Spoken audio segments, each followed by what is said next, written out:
Salut les amis, c'est Gino, le nouveau président du comité de jumelage. Ça fait très longtemps qu'on ne s'est pas vu. Aussi, je vous propose de partager un moment de convivialité ensemble, autour d'une bonne table. Mais avant de passer à table, il faut préparer le repas. Aussi, je vous invite à passer en cuisine. Bon, tu nous présentes quoi? Alors, un menu typiquement limousin, n'est-ce pas? Coquille Saint-Jacques au fondu de poireaux. Ah, les coquilles Saint-Jacques, tu les as pêchées dans la Vienne alors? Non, dans le lac de Massivière. Ah, d'accord. Voilà. Oui. Donc, Tu te fous de moi. oui. Alors, pour 4 personnes, 4 poireaux, 20 centilitres de crème fraîche, 4 petites échalotes, 35 grammes de beurre, une cuillère à café de jus de citron jaune, 12 coquilles Saint-Jacques, sel, poivre. Voilà. Le fondu de poireaux, bon, il faut le faire fondre. Donc il faut prendre les parties blanches, le plus blanches possible. Alors on enlève les racines, les parties vertes, et puis on y va. On le coupe dans les... Et comme ça. Puis après c'est simple, comme bonjour, on le cisèle, comme ça. Là. Voilà. Alors ça, c'est le fondu de poireaux. Alors, échalote. Alors c'est pareil que pour les oignons, ça fait pleurer. Il y a longtemps que je t'ai pas vu pleurer. Bon, tu vas voir. Patiente. Dans le sens de la longueur. Dans le sens de la longueur. Sinon, c'est un émincé.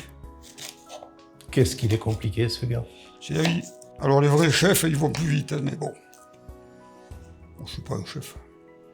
Eh bien, on passe à la suite pour ton fondu de poireaux. Mais oui, pour faire un fondu de poireau, il faut le faire fondre d'abord. Et alors, pour le faire fondre, voilà, le beurre. Bon, le beurre fond. Le beurre est en train de fondre. Et alors,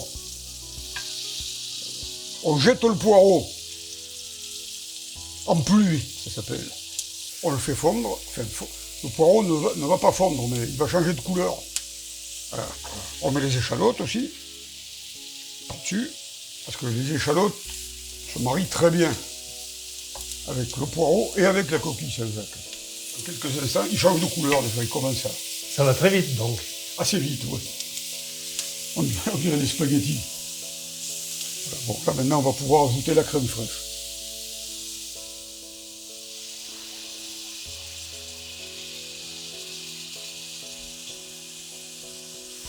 Pour remuer. Voilà. Bon, c'est le moment de saler et de poivrer.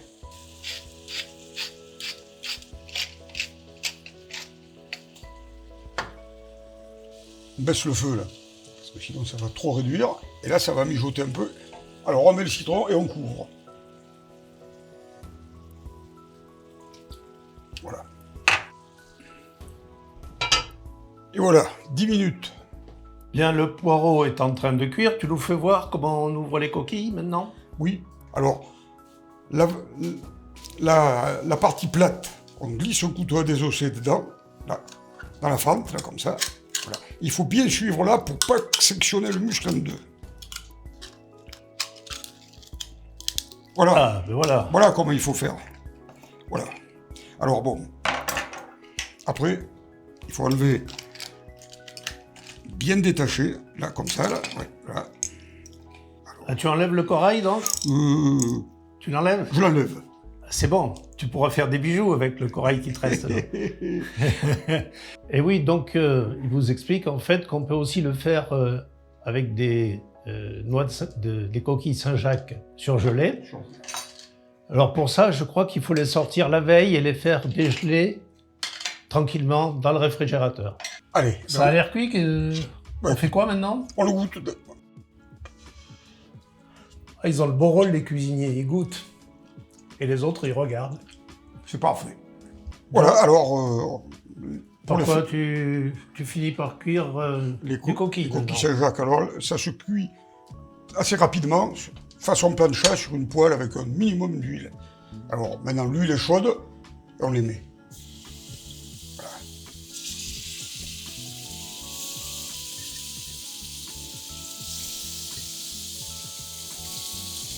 Voilà. Alors, un peu de sel, un peu de poivre, à peine, hein, mais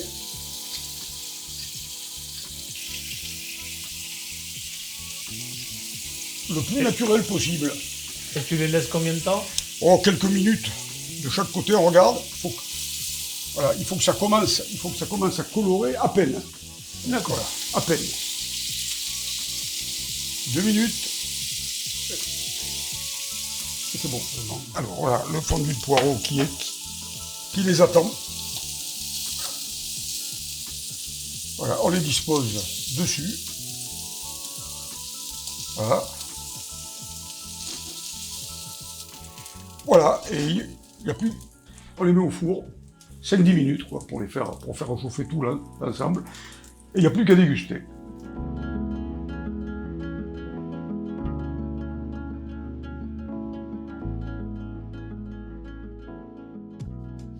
Bon, Barney, Bon, oui, bonjour. qu'est-ce que tu nous prépares aujourd'hui? Alors, je prépare une blanquette de veau. Et qu'est-ce qu'il te faut pour tout Mais, ça? alors, pour faire une blanquette de veau, il faut 1 kg, 250 g d'épaule de veau, des légumes, 2 carottes, un blanc de poireau, une branche de céleri, un gros oignon, 500 g de champignons de Paris frais, un citron, 24 petits oignons, un jaune d'œuf, 100 g de farine, 100 g de beurre, 30 centilitres de crème fraîche, un bouquet garni, persil thym laurier, 4 clous de girofle, sel, poivre. Voilà. Mais pour commencer, il faut blanchir le veau. Alors blanchir, ça veut dire faire bouillir. Voilà, on le met dans une cocotte, le veau. Bon, t'as dit qu'on fait blanchir, on met pas de lessive.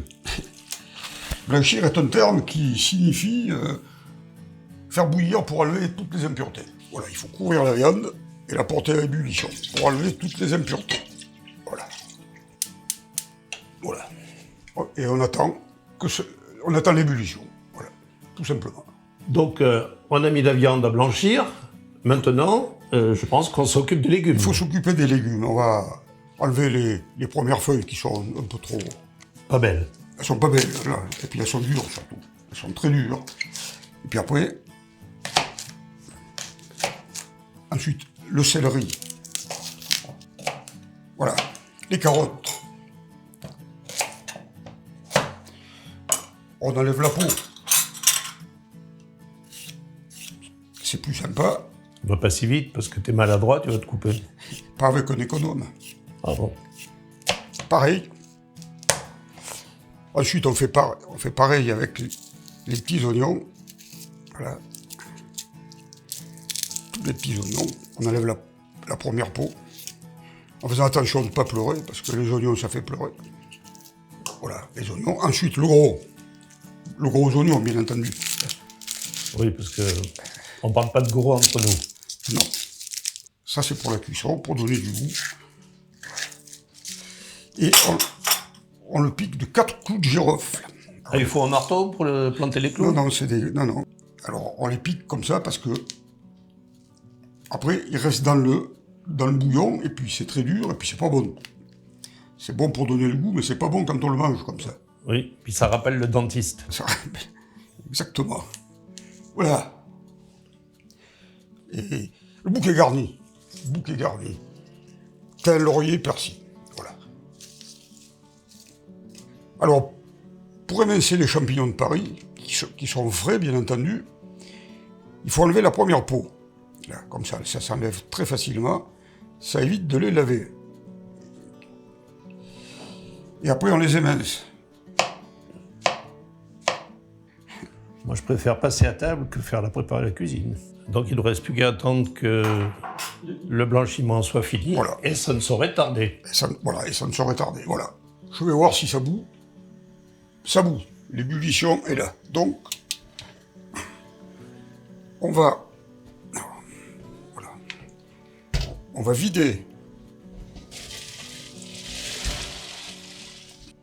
Et on va tout rincer à l'eau froide.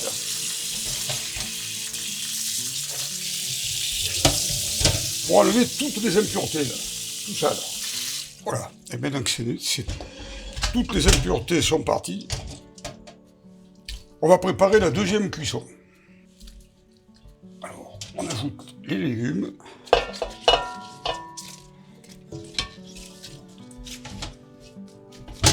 Et on mouille. C'est-à-dire qu'on ajoute de l'eau.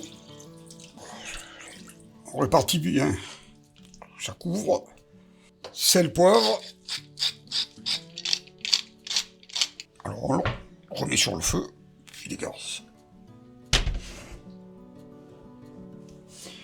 Et on fait la deuxième cuisson. Voilà. On couvre.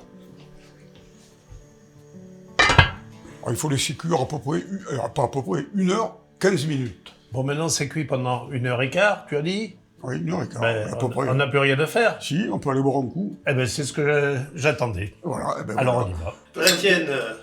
Santé. Bon, Jacques, ça fait 1h15 ou bien tassé qu'on a la viande qui cuit. Qu'est-ce qu'on fait maintenant? Eh ben maintenant, on soulève le couvercle pour voir si c'est bien cuit déjà. Oh, ça fait glou-glou, c'est Oui. joli. On va le réserver, comme on dit, c'est-à-dire le mettre sur le feu. Et on va faire le roux. Alors pour le roux, on met le beurre. Voilà. Comme le feu est dessous, il va fondre. Voilà. On va le laisser fondre. Il ne faut pas qu'il cuise. Pas qui brûle. Il ne faut pas qu'il brûle. Voilà, c'est exactement ça. Il ne faut pas qu'il brûle. Alors il faut le surveiller comme le lait sur le feu. Sauf qu'il n'y a pas de lait. Sauf qu'il n'y a pas de lait. Alors maintenant, Tu mets la farine. la farine. Alors, petit à petit, hein. Comme ça, là. Tout doucement. Sans arrêter de remuer, bien sûr. Ça s'appelle un roux blanc. Et si on laisse cramer, c'est un roux brun. Et entre les deux, il y a le houblon pour la Voilà, bière. c'est exactement ça. Ah, je m'y connais en cuisine. Oui, ça, c'est sûr.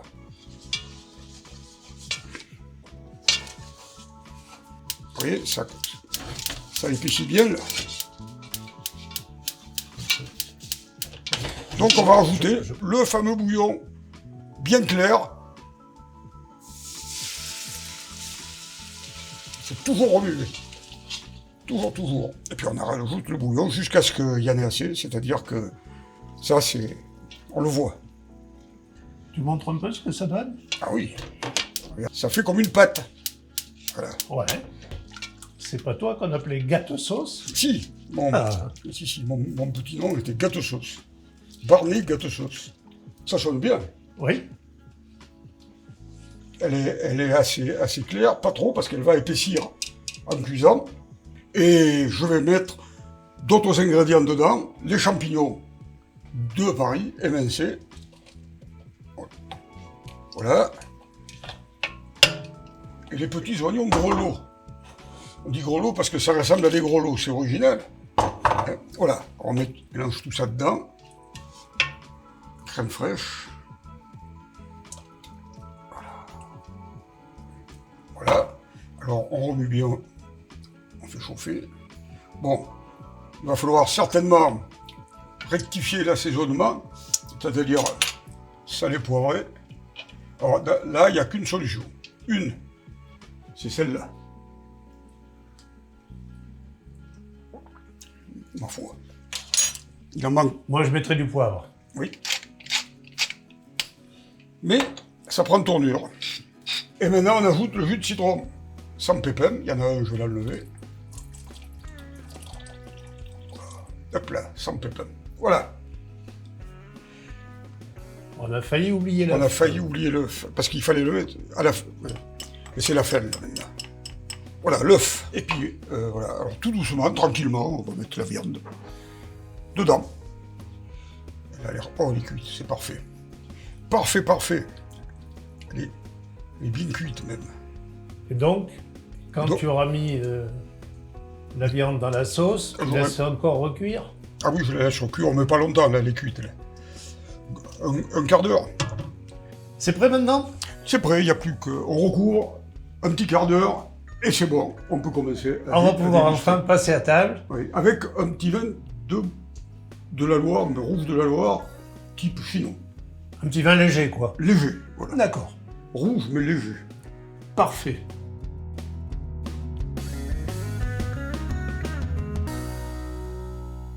Marie-Jeanne, qu'est-ce que tu prépares comme dessert aujourd'hui? Eh bien, un clafoutis de chez nous.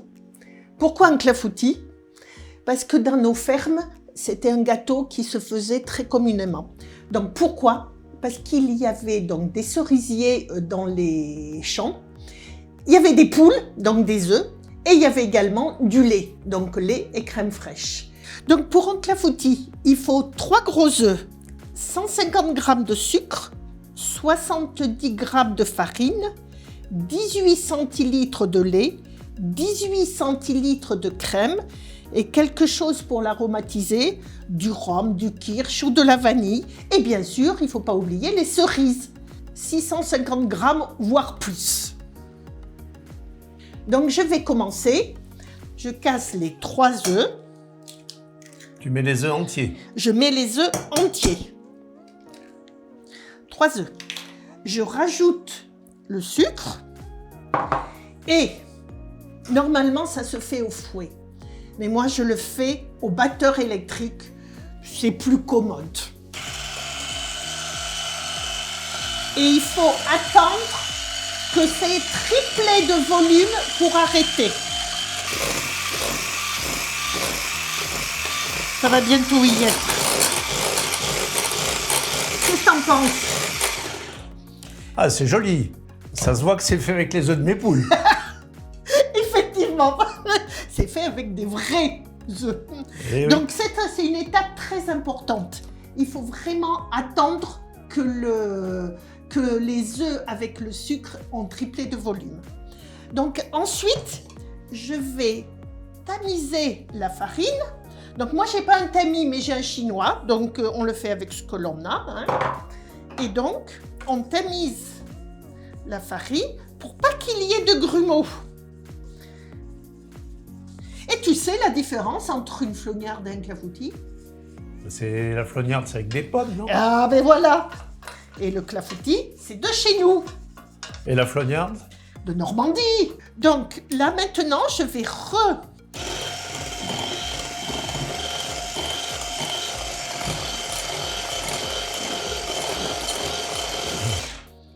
Il y a des grumeaux?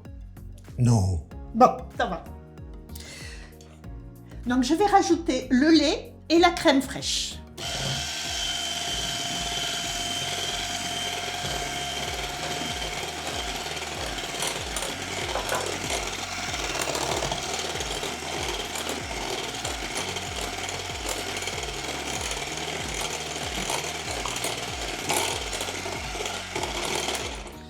C'est important, l'ordre? Non, Non. non, non, non. Donc toi, tu mets de la vanille. Moi, je mets de la vanille. Moi, je mais préfère le rhum. Ce Mais qui bon. aurait été le mieux, c'est du kirsch. Mais j'en avais pas. C'est ce qui aurait donné le plus de parfum avec... Et ça rappelle le noyau de la cerise. Voilà.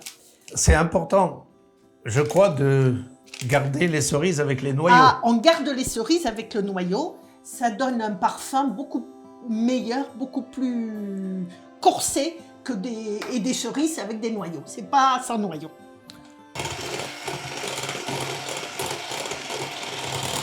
Voilà, donc la préparation est finie. Donc maintenant, il faudrait que cette préparation attende au minimum 1 heure, voire plus. Bon, c'est bien beau, Marie-Jeanne. Ça a refroidi pendant toute la nuit. Toute la nuit, donc voilà ma préparation qui est prête. La pâte a bien gonflé, donc ça devrait être bien. Donc maintenant, ce que je fais, je beurre le plat. Moi, j'ai une méthode pour beurrer le plat. C'est une méthode de nos grands-mères. Elles prennent un morceau de papier qui entoure le beurre et regarde comme c'est joli. Je vois que tu es généreuse en beurre. Je suis généreuse de nature. C'est vrai. Et maintenant, eh bien, je prends mes cerises et je vais les mettre dedans. Donc ensuite, on verse la préparation.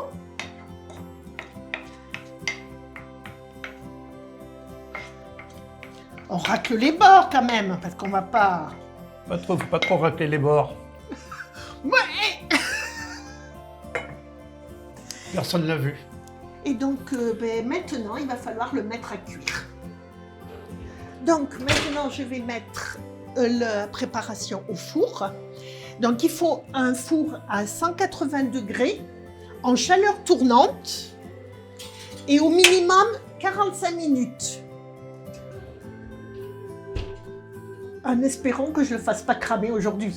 Parce que ce serait un comble quand même. Bien, mais maintenant, on va regarder si le clafoutis est cuit. Donc je prends un couteau. Regardez, il est sec. Ce qui veut dire que le clafoutis est à point, qu'on peut le sortir.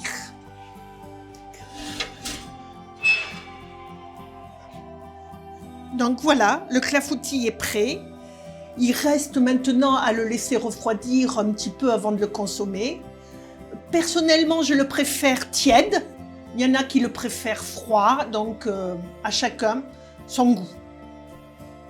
Voilà, le clafoutis aux cerises de chez nous.